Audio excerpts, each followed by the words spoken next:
the human energy body, the subtle energy body, or just the energy body. You'll be hearing these terms frequently throughout this series.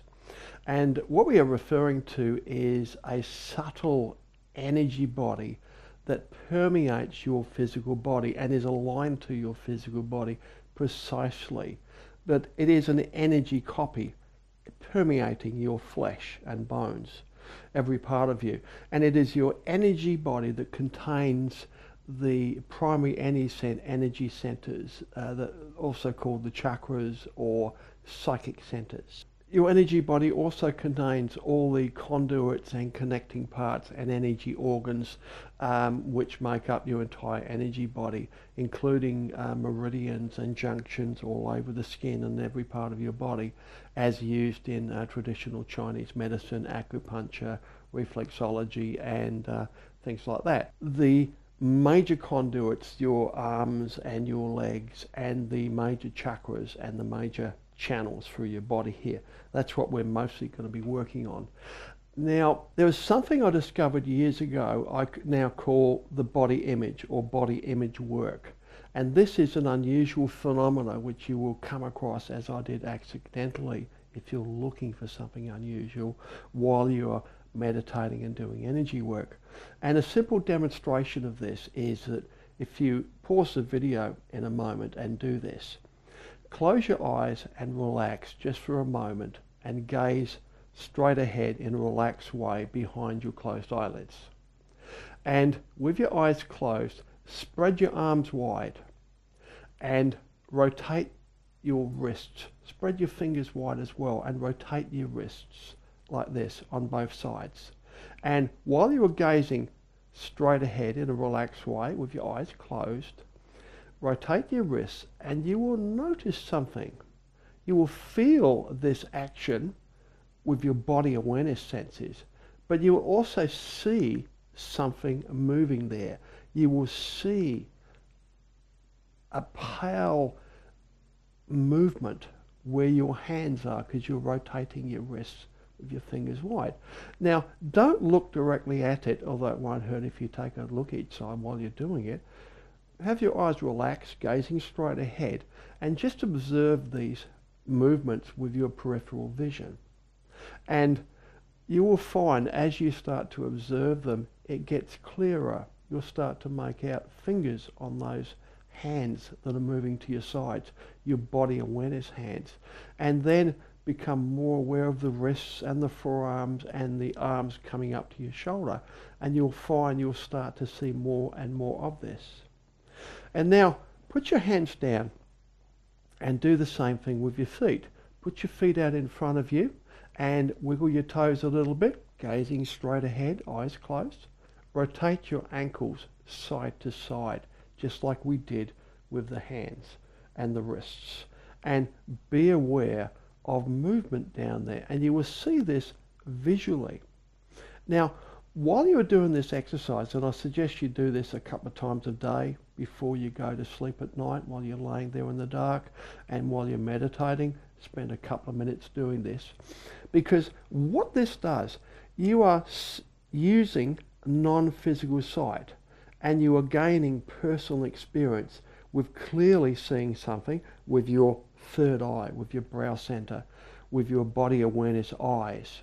We don't really have a name for it, but it is non-physical sight. Now, this personal experience demonstrates to your higher self, which is a part of you, that you can see non-physically. And this, through personal experience, will start to expand, and you will start getting a clearer and clearer vision with this.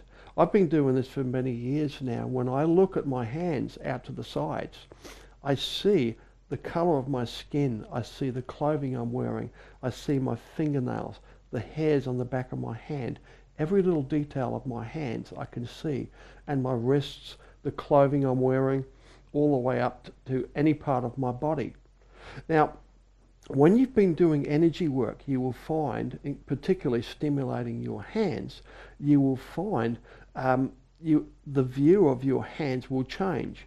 If you look at your hand with your eyes closed in the near dark and you hold your hand up and look at it with your eyes closed, you will see things like feathers, big feathers coming off the tips of your fingers. It's like your fingers were made of eagle feathers or something like that.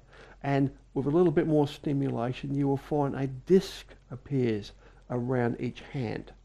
And the more you stimulate your hands and the more energy you have flowing through you, the larger these discs become. The discs on my hands are about 8 feet across, each one. So it's quite big, and it sounds very awkward, but it's very natural. It's just they are that big. And if you move your hands around like that, you can see these huge discs moving and interacting and passing through your body and each other and the furniture around you. What this practice does for you is that it demonstrates, again, to your higher self that you have non-physical sight. You are clairvoyant. You can see the energy body. You can see into the astral dimension around you. And you will find while you are doing this practice every day, it gets stronger and stronger. And there will be moments where all of a sudden you'll find you will see the entire room around you. And it may be pitch black, you're lying in bed.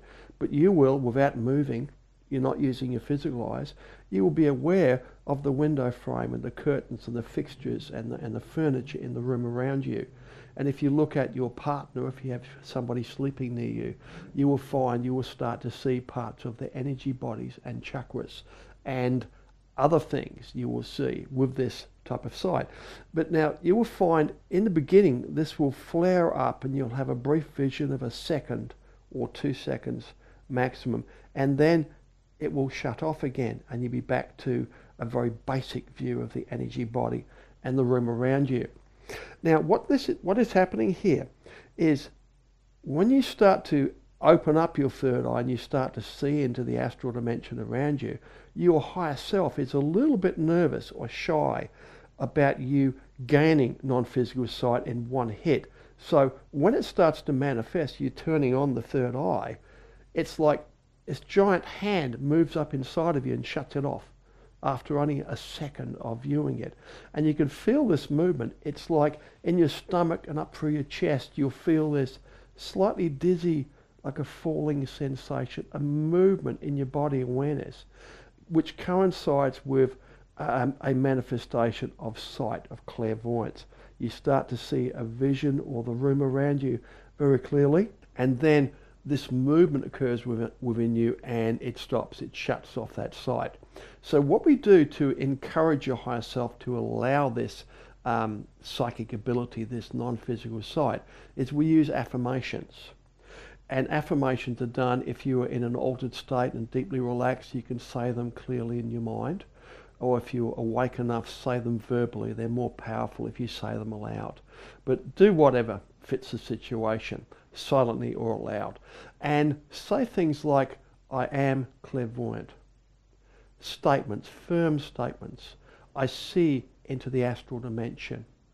I am clairvoyant. My brow center is awake. My third eye opens. I am clairvoyant. I see into the astral dimension. I see auras. I see chakras. I see the human energy body.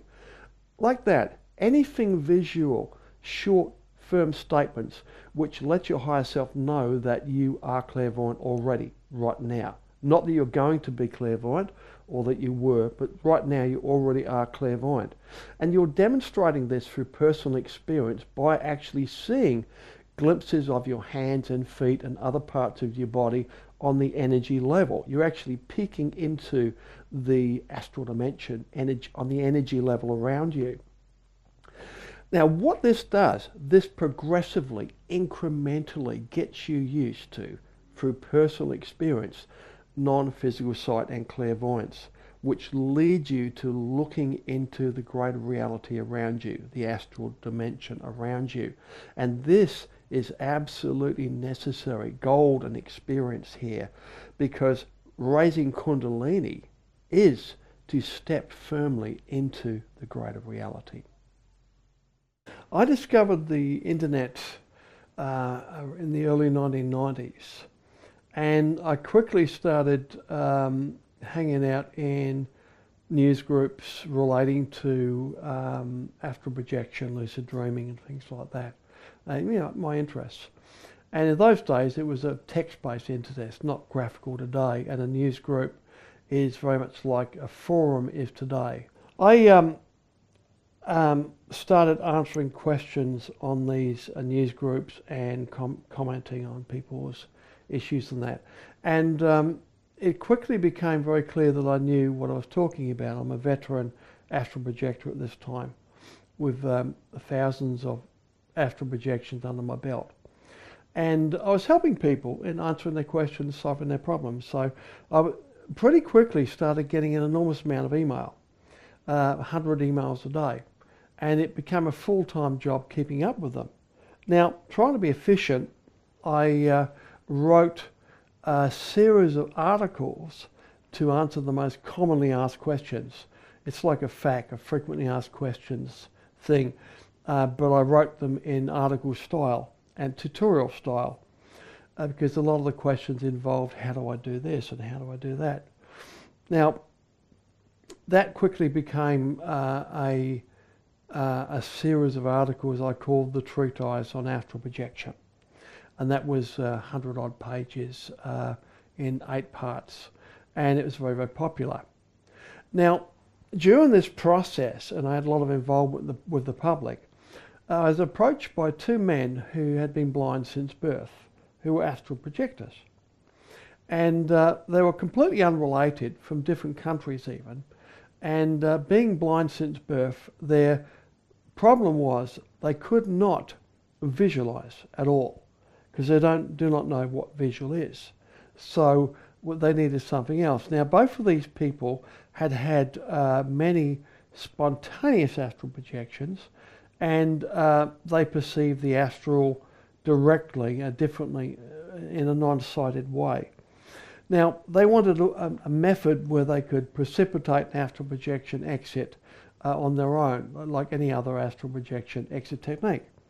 Now, I thought about this for some weeks, and the idea came to me, dropped in my head, that the strongest sense I could work with would be the sense of touch, the sense of feel. And the idea came to me, dropped into my head again, that if these men could feel themselves climbing a rope, feeling it, not seeing it or visualizing it, but feeling it, imagining it, but with feeling, climbing a rope out of their body, that this would work. And the idea was sound, and I dived into my bedroom that evening, couldn't wait to try it out. So I dived into my bedroom, laid down, and did some deep breathing and, clearing my mind and, deeply relaxing myself. And within a few minutes only, faster than I've ever done before, once I felt mildly settled, I started feeling myself climbing a rope. Without physically moving, I'd reach up and feel myself climbing a strong rope out of my body. Now, the instant I started doing that, I started feeling very strong pull on my body, and I started feeling astral projection exit symptoms. Whole body vibrations, rapid heartbeat, falling sensation, and I felt myself coming loose out of my body. The symptoms I'm very familiar with. And so I continued that and pulled harder on the rope, and within seconds I was out of my body, in the room around me, in the real time zone, in my real room, not in the astral planes. And it was like, wow, amazing. Dive back in my body again, and yet all the memories there.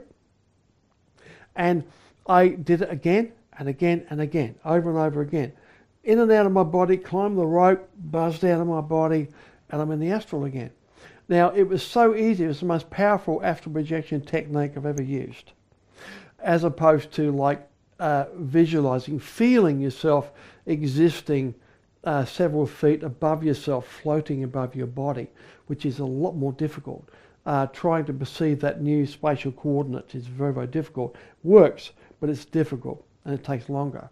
This new method was a lot faster. And as a little by and by here, while I'm out of my body, I decided to move through the wall next to me and move into the kitchen beyond and check out what's going in the house. Now, there's a painting on my wall that used to belong to my father, an autumn sort of coloured scenes. And when I went through the wall, I walked through the painting, and there's a bit of moonlight coming through the wall, illuminating the painting a little bit.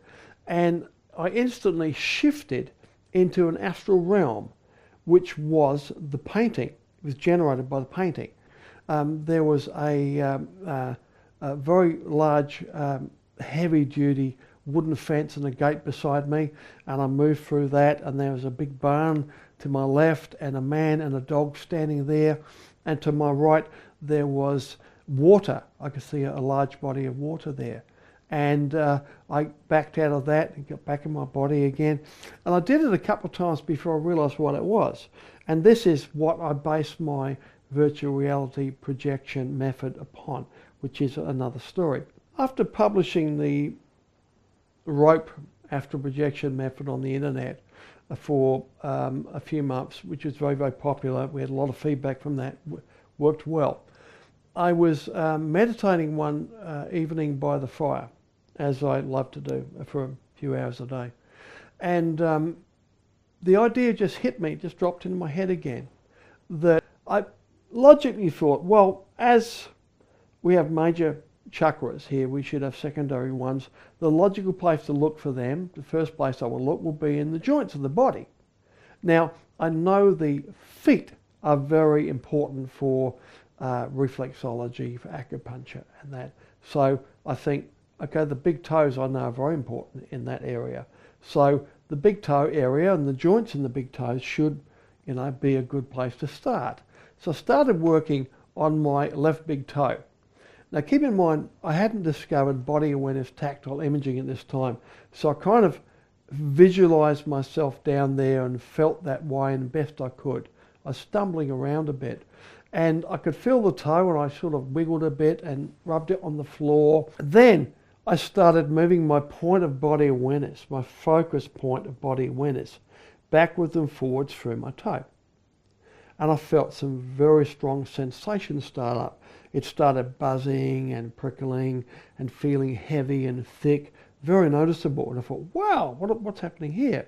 So I started exploring the joints and stirring the big joints of foot and various other actions down there. And these sensations got stronger and stronger. And I felt to myself, wow, I've got something, I've discovered something here. And it's like really exciting. So I moved to my other toes and they were even stronger. My foot was like really uncomfortable. The sensations were that strong. I thought, wow, can I tolerate this? It's verging on pain. And then I shifted to my right foot and played around with that. And then my legs and then my arms and hands and other parts of my body. I'm just doodling with my energy body here. But I started to realize what I was doing. The beginning of the idea of focusing my point of body awareness and moving that point of body awareness through the body is what causes the stimulation, which is very, very strong.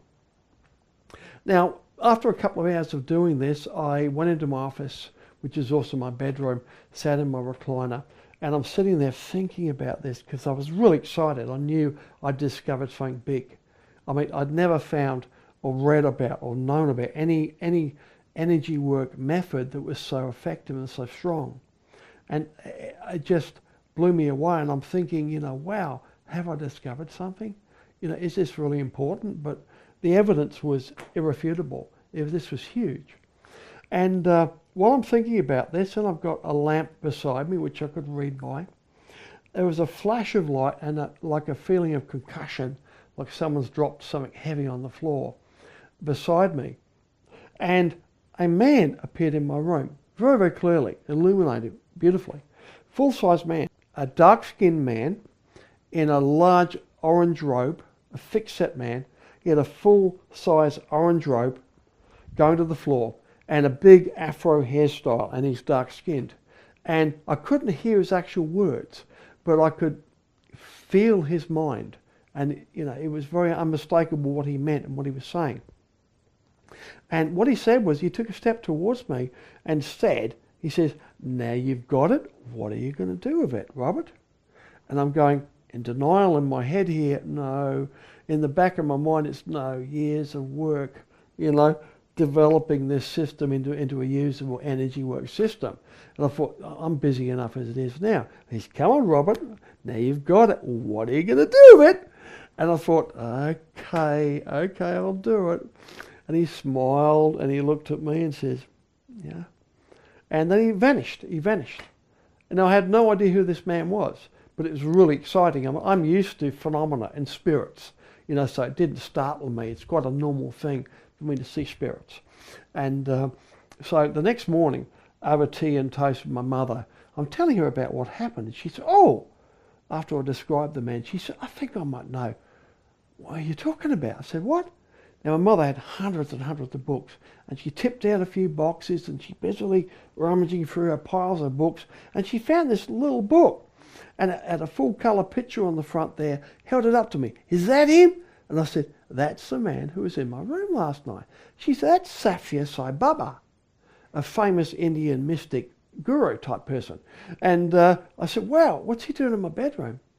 And I don't know. To this day, I don't know. I mean, obviously, I wasn't a follower of his beforehand. And afterwards, I did some investigations and I read through the little book, couple of books my mother had on him. But, I mean, never made any connection there. And to this day, I don't really know why. I mean, there was a powerful connection there. But at this time, I was completely unknown. I was like exploratory stages in my work and nobody ever heard of me. But now, when my work is becoming more and more globally accepted, it kind of makes a bit of sense because this visitation greatly encouraged me. I mean, I don't think I would have gone the hard yards and done the work I did, which was feeling myself through my physical body, my energy body, 1 millimeter, 1,000th of an inch at a time, pushing this, tweaking that, feeling through the joints, what does this do? And, after an enormous amount of work on that, I've learned a lot about the human energy body and the chakras by feeling them and by doing them and by using them. And particularly, beyond activating the chakras up to raising my Kundalini many, many times. Because once you understand the energy body and you start, working out how it works and you get a feeling for that, you think, yeah, I can raise energy to my base chakra. I can pump that chakra full of energy until it strobes and activates the Kundalini. I can do this, I can do that, because you can come to grips with your energy body and the chakras and the energy you're raising with body awareness tactile imaging. My mission in the world today is to level the playing field for everybody so that everybody has the same start and progress in metaphysical spiritual abilities. Now, I started out by westernizing and reinventing some of the language and including creating some new terms. And I had to do that because my experience, my personal experience of doing it and working intensively with my energy body and its chakras, including out-of-body experience and Kundalini, was contradicted all the available knowledge.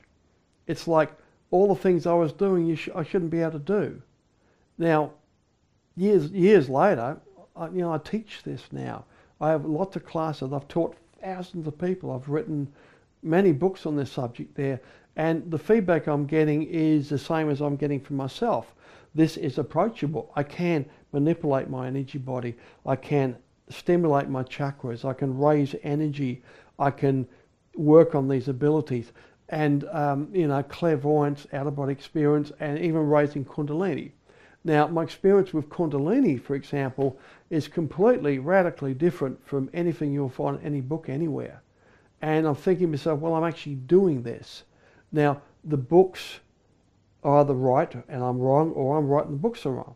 And I've found that, working and teaching in this field, I am right and some of the books are wrong. And this goes back to what I call the propagation of error. Now, 150, 200 years ago, a lot of spiritual information was brought into the Western world through people like Madame Blavatsky and that. And a lot of it was translated from Eastern languages like Sanskrit.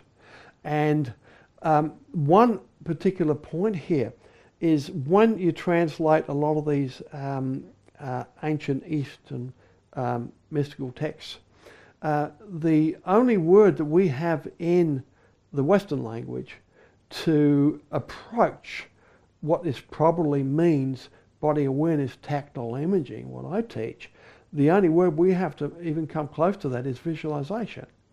It's a visual word, and everything in the Western world is hence visualization based.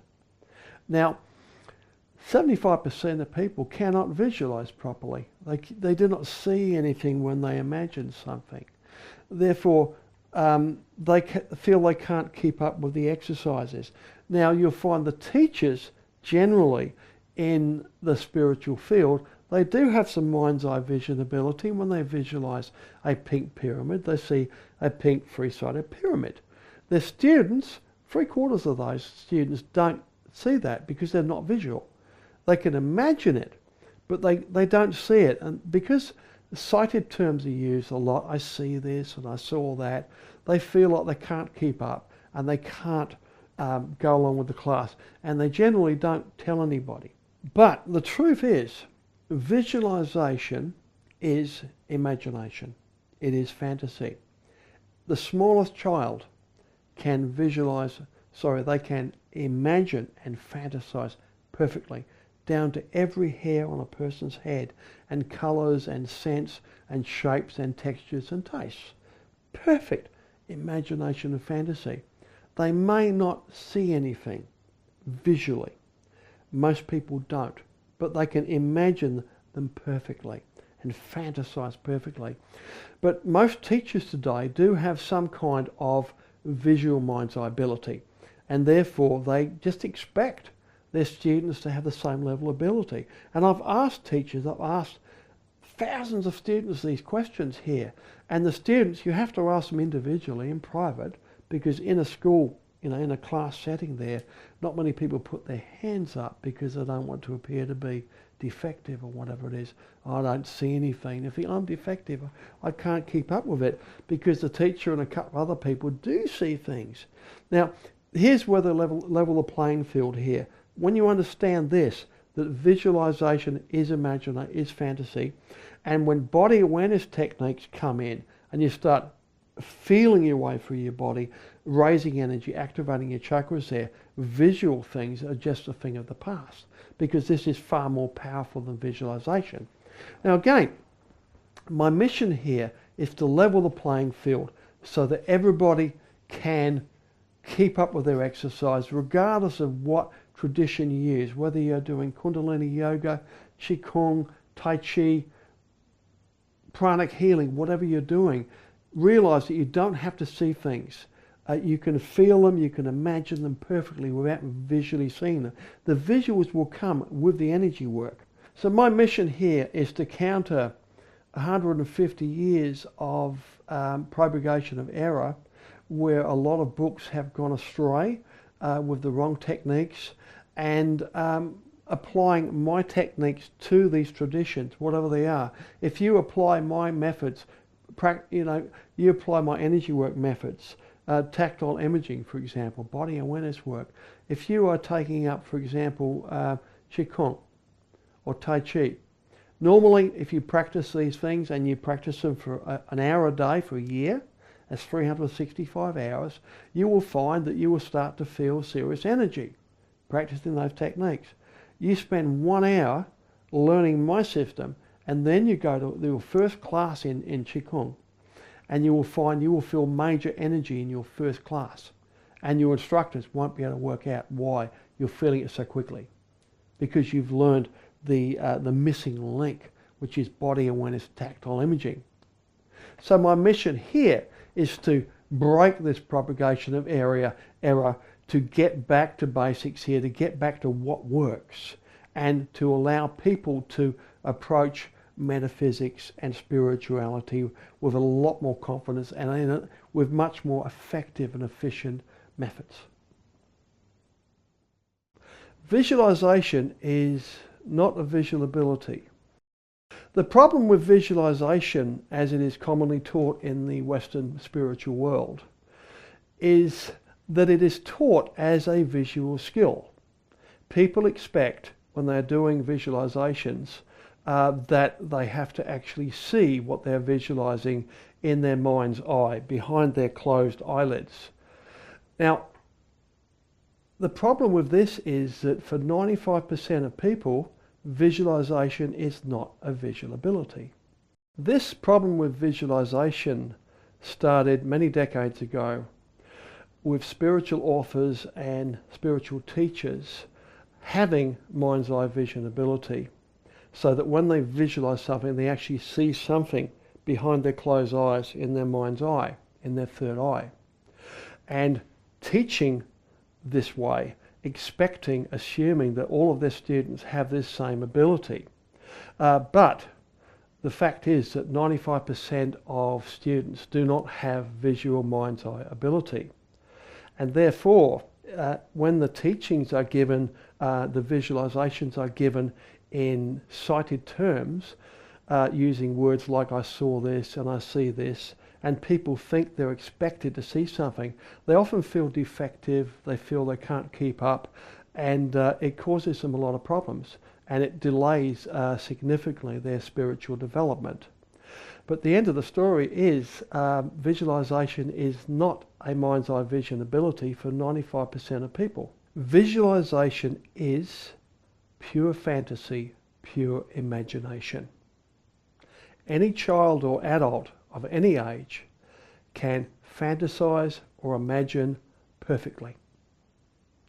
This ability is non-visual, but it is just as powerful as what is called visualization. It is just as detailed a level of perception, down to every leaf on a tree, every hair on a person's head.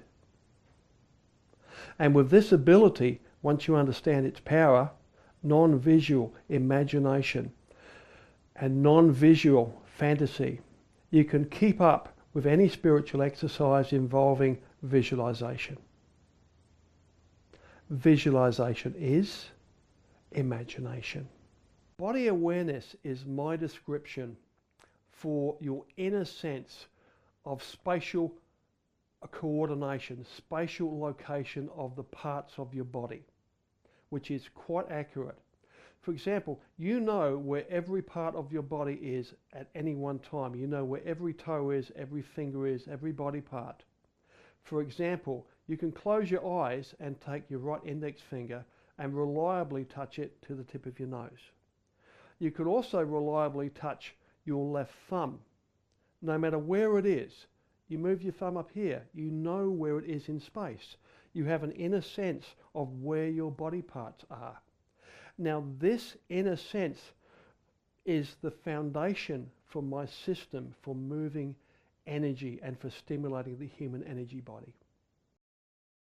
When you move your focal point of body awareness through the flesh of your body, say from your left thumb to your left elbow, backward and forwards, you stimulate the nerves in your flesh.